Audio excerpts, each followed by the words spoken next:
अब परमात्मा कहते बंधे से बंधा मिला छूटे कौन उपाय, और कर बंदगी निर्बंध की वो पल में दे छुड़ाए। अब जैसे 4-5 व्यक्ति न्यू बांध रखे 5-6 तात करके किसी वृक्षों के, और एक बंदे हवा दूसरे ने कहता तू मुझे खोल दे, वो कहता मुझे खोल दे, वो नहीं खोल सकते। वो तो निर्बंध आवा, जो बंधा ना हो उन सब के बंधन खोलकर चालता कर दे। तो केवल एक कबीर परमात्मा है जो निर्बंध है, और बाकी जितने यहाँ के भगवान हैं ये भी बंधन मर्यादा में बंधे हुए, इनसे आगे नहीं चल सकते, ये कर्म दंड को नहीं काट सकते। तब द्रौपदी ने पुकार की थी हृदय से, हे भगवान आज तेरे बिना मेरा कोई नहीं, आज अपनी दासी की इज्जत तेरे हाथ में है प्रभु। अपने आत्माओं, परमात्मा कबीर जी जो है ये बहुत लीला करके हमारी भक्ति को बनाए रखता है। द्रौपदी श्री कृष्ण जी से उपदेश लिए हुई थी, श्री कृष्ण गुरु था पांडवों का। अब द्रौपदी ने अपने कृष्ण भगवान को याद, कृष्ण गुरुदेव को याद किया। अब क्या होता है कि जैसे जगह जगह कितने आपदाएं आती हैं बहन बेटी भाइयों पर, सभी आखिर में भगवान ने याद करते हैं, लेकिन उनको लाभ नहीं मिलता।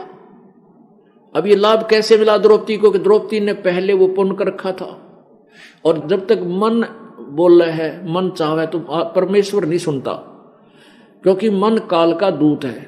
जब आत्मा रोती है तब ये 1 सेकंड में पहुंच जाता है, सेकंड के भी कुछ अंश में। अब यहां से क्या होता है, जैसे आत्मा जब रोती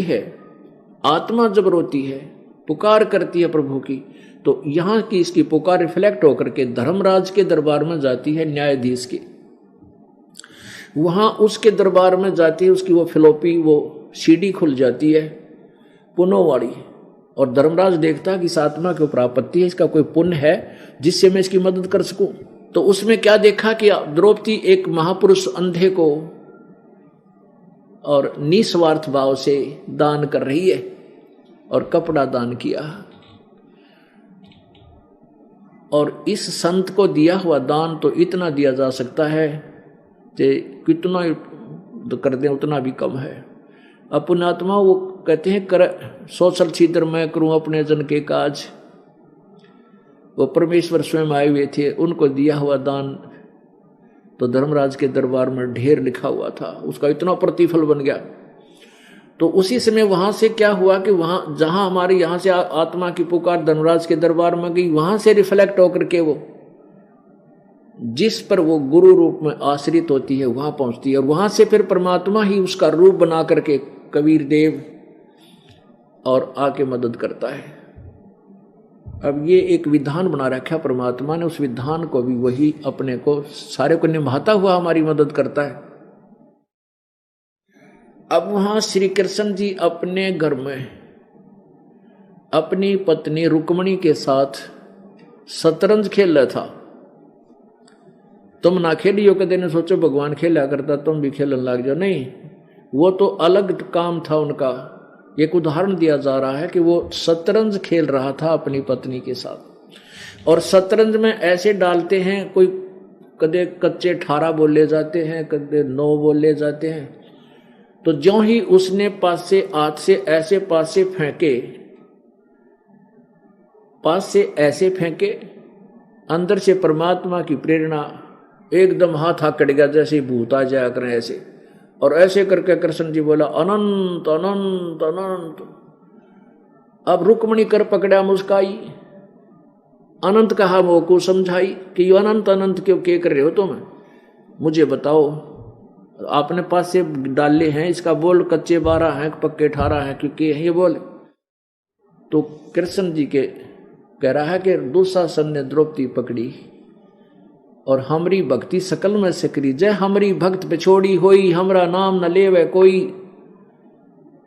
अब कृष्ण तो वहां पासे खेल रहा है, तंदेही से पासा डारी पहुंचे सूक्ष्म रूप मुरारी। वो कबीर परमात्मा मुरारी माने जो राक्षसों का नाश करता है। कर्म सबसे बड़ा दुख, राक्षस हमारे कर्म है, इन पाप कर्मों का भी अरि यानी शत्रु कबीर भगवान है। अब कृष्ण तो वहां खेल रहा है, वह सूक्ष्म रूप धारण करके परमात्मा कहते हैं करे करावे साइया मन में लहर उठा, और दादू सरदर जीव का वो आप बगल हो जा। आप सामने नहीं आता परमात्मा। भक्ति की आस्था बनाए रखने के लिए कि गुरु मर्यादा भी रहनी चाहिए, नहीं तो बर्बाद हो जाएगी, भक्ति काल बर्बाद कर दिया। इसलिए परमात्मा उस सारी स्थिति को सूझबूझ से सोच समझ कर करता हुआ इस भक्ति की गाड़ी को इस बिचली पीढ़ी तक खींच कर लाता है, ताकि अब ये पार हो सके। तो उसी समय वहां से परमात्मा कबीर जी सूक्ष्म रूप बनाकर पूर्ण ब्रह्मा पहुंचे सूक्ष्म रूप मुरारी, खेचत खेचत खेच कसीसा सिर पर बैठे हैं जगदीशा। द्रौपद सुता को दीने लीर, द्रौपद सुता द्रौपदी की बेटी ने, यानी द्रौपद राजा की बेटी द्रौपदी ने द्रौपद सुता को दीने लीर, जाके अंत बढ़ाए चीर। खेचत खेचत खेच कसीसा सिर पर बैठे हैं जगदीशा। अब दुशासन खींच खींच कर तंग हो लिया, पसीना पसीना हो गया और साड़ी का ढेर लाग गया नो, और द्रौपदी का निवस्त्र नहीं कर सका, थक के वो पहलवान। दुशासन कहते 1000 हाथियों का ताकत का आदमी था, और थक कर बैठ गया। क्रोध मनु कहता देखो इसकी बेइज्जती करूंगा, लेकिन जिस पर मालिक राजी है कौन बिगाड़ दे उसका। नहीं फिर भगवान है नहीं, मिथ्या हो जाती भगवान की कथाएं। लेकिन नहीं, भगवान ने अपनी स्थिति को बराबर रखा है। अब कुछ दिनों के अब बात खत्म हुई, हार कर बैठ गए एक लोग मुंह लटका के। द्रौपदी काट कर उस चीर ने अपना चली गई अपने महल को। अब पुण्यात्माओं, कुछ दिनों के बाद श्री कृष्ण जी आए। श्री कृष्ण जी को पता भी कोई ना क्या हो गया। जब द्रौपदी ने आकर बताया कि परमात्मा आपने मेरी इज्जत रख दी, ऐसे ऐसे कहानी हो गई थी, मेरे को बेइज्जती करे थे और आपने मेरे निरे चीर बढ़ा दिए। अब पुण्यात्मा विचार करना, इस दास के रूप में परमेश्वर कबीर जी आपके घरों में हजारों संख्या की गिनती करा दूं, उनके घर जाके आप आए थे, सामने हमने दिखे, ये आशीर्वाद देगी, हमारा ये लाभ हो गया। अब दास को क्रेडिट देता करता कबीर भगवान है। ऐसे ही उस कृष्ण को पता नहीं और परमेश्वर आकर कर गए सारा काम। अब कृष्ण जी को पता चला कि हे परमात्मा, द्रौपदी कहती है कि आपने मेरी इज्जत रख दी परमात्मा। अब द्रौपदी पूछती है कि मेरे कौन से कर्म का फल था भगवान। अब कबीर परमात्मा ने कृष्ण जी को दिव्य दृष्टि दे दी कि इस बेटी का पेटा भर जा, और इसके मुख से सुनकर औरों को भी दृढ़ विश्वास हो कि कौन से पुण्य का इसको लाभ मिला। जब कृष्ण जी को पिछली वो सीन देखा कि द्रौपदी तू एक बार जब ब्याही भी ना थी, इस तरह विवाह नहीं हुआ था, उस समय आपने एक अंधे महात्मा को ऐसे साड़ी पाड़ कर डाली थी, 7-8 कोपिन तन, वैसे बैगी नहीं हाथ लगा, फिर लंबी लकड़ी का लपेटा दे करके उसके हाथ के निकट किया था। उस संत को दिए हुए उस एक बिलात के टुकड़े का 9 इंच टुकड़े का प्रतिफल है ये, इसे महापुरुष को तने दान कर रखा है। अब द्रौपदी कहती है, हे भगवान, हे परमात्मा, जब मुझे पहले नो भी पता होता ये महापुरुष ऐसे हैं तो ना जाने उसको के दान कर देती। एक लीर के कारण मेरे हो गए चीर अपार, जब मैं पहले जानती तो सर्वस्व देती वार। अपने आत्माओं, आपको वो समय मिल गया ये दान धर्म करने का। पहले तो आप वैसे कुर्डियां पे गेरो थे, कहीं दान भी करो थे, वो यूजलेस था, क्योंकि कुपात्र को दिया हुआ दान कभी नहीं फल सकता। अब आपको वो सुपात्र मिल गया है, वो यथार्थ भक्ति विधि मिल गई है। अब परमात्मा कहते समझा है तो सिर दर पाओ और नहीं रे ऐसा दाओ।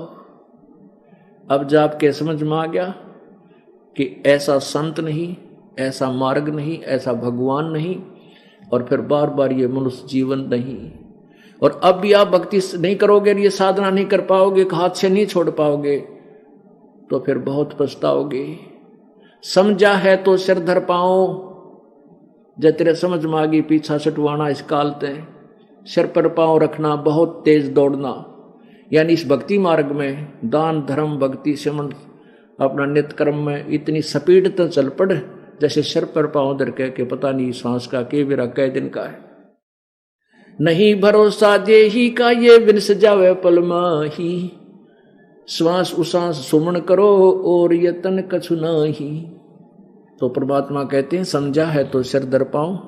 यदि तू समझ गया इस कहानी को तो स्पीड खींच दे भगवान की भक्ति की, सिमरन की, भूल जा सारे संसार को और समर्पण कर भगवान को। देख फिर रंग कुछ ही दिनों में आपके घर में कितना सुख होता है, आपका मोक्ष होगा, परमात्मा प्राप्ति होगी। बोलो सतगुरुदेव परम पिता परमात्मा।